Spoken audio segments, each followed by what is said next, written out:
In our last video, we explored the basics of Largest Contentful Paint, LCP. Today, we'll dive into how to optimize your LCP to enhance user experience and boost your SEO rankings. Follow along as we break it down into two main strategies, YouTube and Google Ads. Before we get started, let's quickly recap some LCP basics for newcomers. LCP measures the time it takes for the largest visible element on a web page, such as an image or headline, to load. A slow LCP can frustrate your users and drag down your search engine rankings. So, if we get a long LCP, how do we fix this?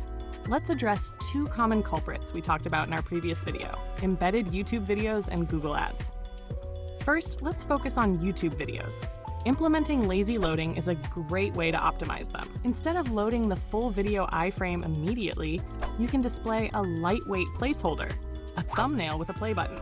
When users click on the play button or thumbnail, the video loads instantly. If your web page only has a single YouTube video, you can simply prevent preloading by adding preload equals none to the video tag in your HTML. Additionally, make sure to include a video thumbnail to help users better understand the content. However, when your page contains multiple YouTube videos, just disabling preloading may not be enough. You can further optimize using the following methods. 1. Use a static placeholder. Replace the YouTube iframe with a static placeholder. Initially, only display the video thumbnail and play button. When the user clicks on it, the iframe is loaded dynamically. 2. Insert JavaScript. You can achieve this effect using JavaScript. By adding a code snippet to your JavaScript, you can dynamically load the iframe when it's needed. 3. Use third-party libraries. For automatic lazy loading, use third-party libraries like Lazy Sizes, which handle iframe lazy loading for you.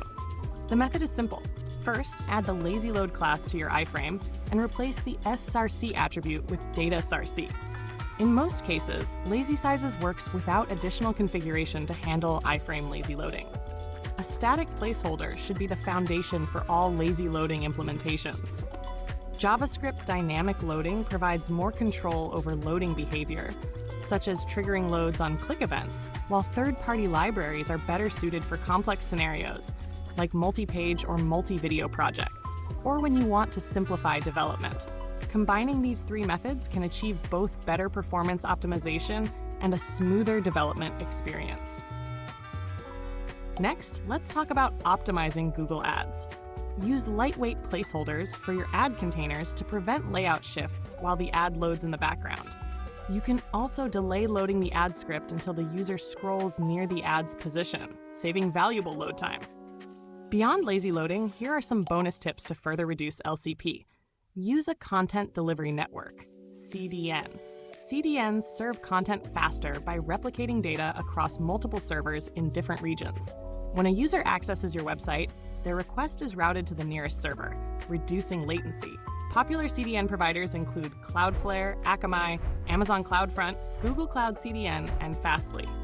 Compress images using modern formats. Use WebP instead of traditional JPG or PNG. Smaller resource sizes generally lead to shorter LCP times. Preload critical resources such as fonts and images. Unlike disabling YouTube video preloading, you should preload essential resources like fonts or key images to improve LCP. By implementing these strategies, you'll transform your website's LCP from sluggish to lightning fast, keeping your users happy and improving your SEO rankings. You can also check the changes you've made using the method we discussed in the previous video. Ready to supercharge your website performance? Start optimizing your LCP today and see the results for yourself. Don't forget to like, subscribe, and share for more web performance tips. See you next time!